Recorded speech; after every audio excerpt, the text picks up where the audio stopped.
જુઓ ભાઈ, અમારા ઘણા બધા ન્યૂઝ બુલેટિન સ્ટુડિયોમાંથી પણ થતા હોય છે અને એકાદું બુલેટિન છે સાંજનું એ અહીંયા ન્યૂઝ રૂમમાંથી થતું હોય છે જે લાઈવ હોય છે.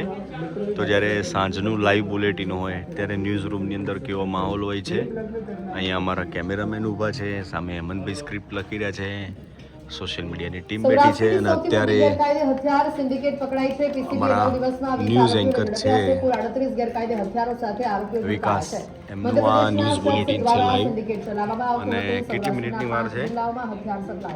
તૈયારી જ છે ને? હવે તૈયારી છે એટલે વિકાસભાઈ અહીંયાથી ન્યૂઝ બુલેટિન કરશે. અહીંયા બધી અલગ અલગ સ્ક્રીન આપેલી છે એ એટલા માટે અહીંયા અમે બધા જોતા હોય કે બીજી ચેનલમાં શું ચાલી રહ્યું છે એનું બધું પણ અહીંયા સાથે સાથે મોનિટરિંગ થતું હોય છે.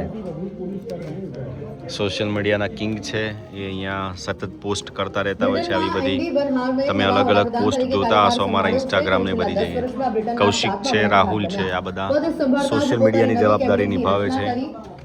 અને સામે અભી બેઠો છે, બધી અલગ અલગ ટીમ બેઠી છે. કોઈ વિડીયો એડિટિંગ કરી રહ્યું છે, કોઈ ગ્રાફિક્સનું કામ કરી રહ્યું છે. અહીંયા સામે સંજયભાઈ બેઠા છે. જો આ છે સંજયભાઈ, એ સતત રિપોર્ટર સાથે ફોન ઉપર વાત કરી રહ્યા છે ને હવે અહીંયાથી ન્યૂઝ બુલેટિન લાઈવ શરૂ થાય છે.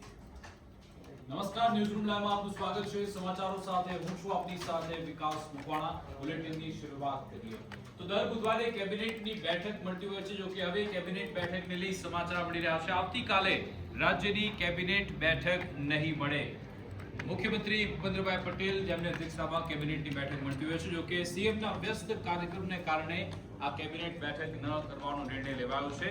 મુખ્યમંત્રી ભૂપેન્દ્રભાઈ પટેલના ન્યૂઝ બુલેટિન પૂરું કરીને જસ્ટ બહાર આવ્યા છે સ્ટુડિયોમાંથી.